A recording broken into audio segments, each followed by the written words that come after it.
नमस्कार दोस्तों, स्वागत है आप सभी का एजुकेशन पॉइंट के ऑफिशियल यूट्यूब चैनल में। जैसा कि आप सभी जानते हैं, मैं आपके लिए हिंदी भाषा की सामान्य जानकारी लेकर आती हूं।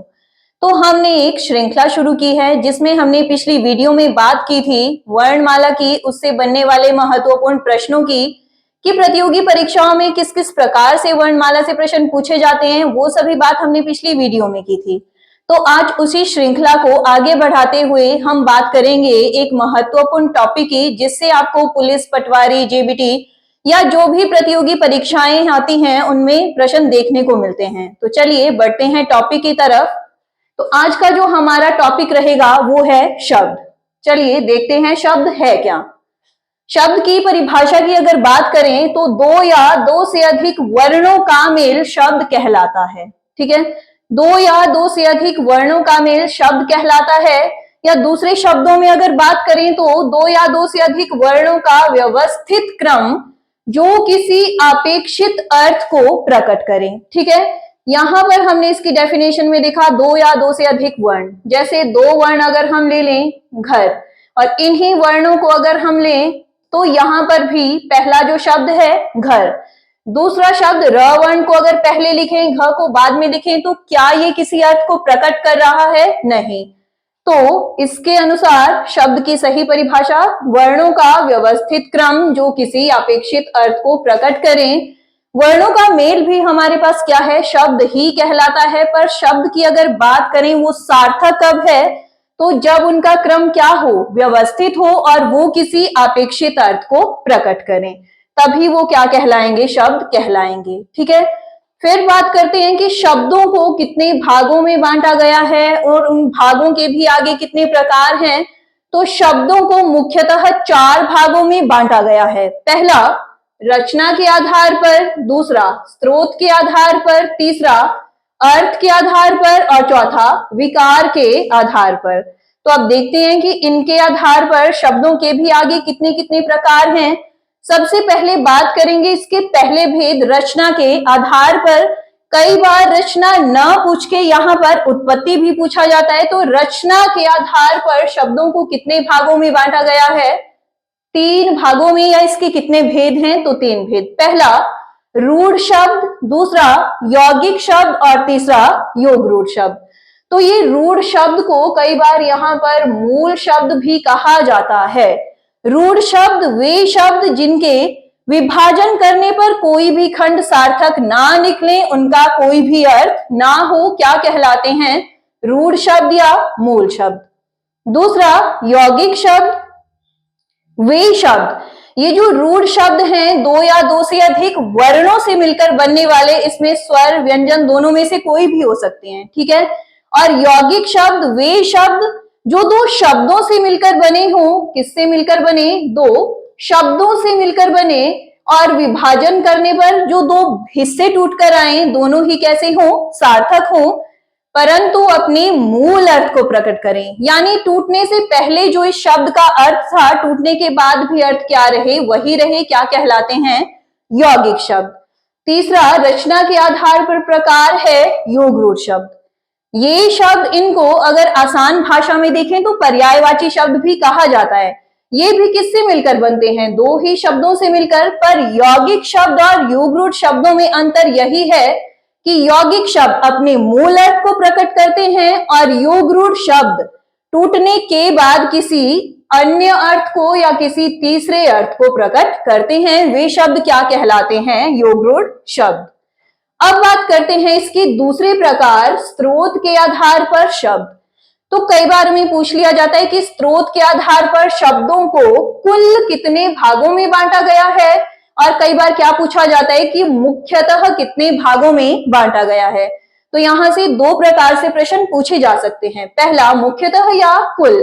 तो अगर आपको पूछा जाए कि इसके कुल कितने प्रकार हैं, तो आपका सही जवाब क्या रहेगा? 5। और अगर पूछा जा रहा है कि स्रोत के आधार पर मुख्यतः कितने भाग हैं, तो आपका जवाब क्या रहेगा? 4। देखते हैं मुख्यतः इसके प्रकार, 4 प्रकार। पहला तत्सम, दूसरा तद्भव, तीसरा देशज और चौथा विदेशज। तत्सम शब्द वे शब्द जो मूलतः किस भाषा के शब्द हों? संस्कृत भाषा के शब्द हों।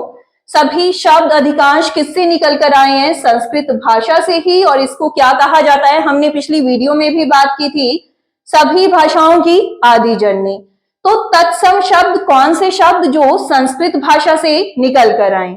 दूसरे तद्भव शब्द वे शब्द जो मूलतः तो संस्कृत के ही हों परंतु उनके अर्थ में परिवर्तन लाके उन्हें किस भाषा में लिखा जाए? हिंदी में, कहलाते हैं तद्भव।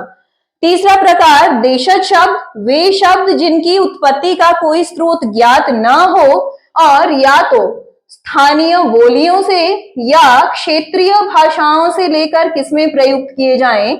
हिंदी भाषा में प्रयुक्त किए जाएं, कहलाते हैं देशज शब्द। फिर इसका चौथा प्रकार विदेशज शब्द वे शब्द जो विदेशी भाषाओं से लेकर किसमें प्रयुक्त किए जाएं? हिंदी भाषा में, कहलाते हैं विदेशज शब्द। ये तो थे कि मुख्यतः इसके कितने प्रकार हैं? 4 प्रकार। फिर हमने देखा कि इसका एक अन्य प्रकार भी है जिसको क्या कहते हैं? संकर शब्द। अब ये संकर शब्द क्या हैं? इन चारों में से किन्हीं भी 2 भाषाओं से मिलकर बनने वाले, यानी या तो तत्सम तद्भव या तत्सम देशज या देशज विदेशज, इनमें से किन्हीं भी 2 को मिलकर बने, कहलाते हैं संकर शब्द। तो पूछा जाए कुल इसके कितने प्रकार हैं? तो 5, और मुख्यतः अगर पूछा जाए तो 4। बढ़ते हैं इसके तीसरे भाग की तरफ, अर्थ के आधार पर शब्द। इसका तीसरा प्रकार अर्थ के आधार पर। तो अर्थ के आधार पर शब्दों को कितने भागों में बांटा गया है? 2 भागों में। अभी जो जेबीटी टेट हुआ उसमें भी यहां से प्रश्न पूछा गया था कि अर्थ के आधार पर शब्दों के कितने भेद हैं। तो बहुत सारे बच्चों को डाउट रहता है कि इसके 4 प्रकार हैं या 2 प्रकार हैं। तो अर्थ के आधार पर शब्दों को 2 ही भागों में बांटा गया है, पहला सार्थक और दूसरा निरर्थक। फिर आप देखेंगे कि सार्थक शब्द क्या होते हैं, निरर्थक शब्द क्या होते हैं। सार्थक जो अर्थ के सहित हो और निरर्थक जिनका कोई भी अर्थ न निकले।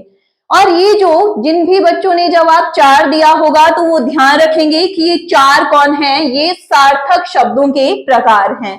सार्थक शब्दों को आगे 4 भागों में बांटा गया है, एकार्थी, अनेकार्थी, समानार्थी और विपरीतार्थी।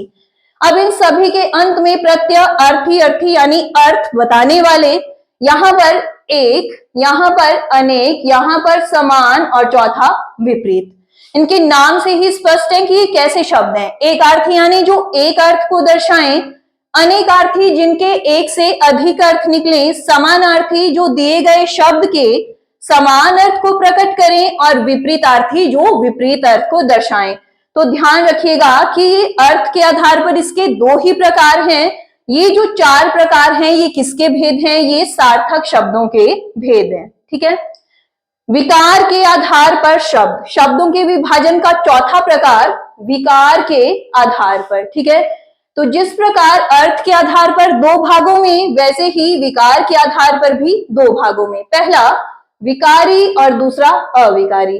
विकारी अविकारी को पढ़ने से पहले ये विकार क्या होता है? विकार का अर्थ है परिवर्तन, यानी किन शब्दों में परिवर्तन आ जाते हैं, किन शब्दों में परिवर्तन नहीं आते हैं। तो विकारी जिनमें परिवर्तन आ जाए कहलाते हैं विकारी शब्द, और अविकारी जिनमें कोई परिवर्तन न आए कहलाते हैं अविकारी। तो यहां पर आप देख भी सकते हो कि विकारी शब्दों के अंतर्गत आगे कितने शब्द आते हैं? 4 शब्द। कौन कौन से? संज्ञा, सर्वनाम, क्रिया और विशेषण। यहाँ पर विशेष ही लिखा है, ये है विशेषण। ठीक है। और अविकारी शब्दों के अंतर्गत भी कितने शब्द आ रहे हैं? इधर भी 4 ही शब्द आ रहे हैं। क्रिया विशेषण, संबंध बोधक, समुच्चय बोधक और विस्मयादि बोधक। तो ये है विकार के आधार पर शब्दों के भाग 2, विकारी और अविकारी। तो ये थे शब्द, शब्दों का विभाजन, उनको आगे किस किस प्रकार से बांटा गया है। कल इसी श्रृंखला को आगे बढ़ाते हुए हम देखेंगे कि इनसे किस किस प्रकार से प्रश्न बनते हैं, परीक्षाओं में कैसे कैसे प्रश्न पूछे जाते हैं। यदि आप सबको हमारी वीडियोस अच्छी लगी हो तो लाइक करें, सब्सक्राइब करें एजुकेशन पॉइंट मंडी को। Thank you.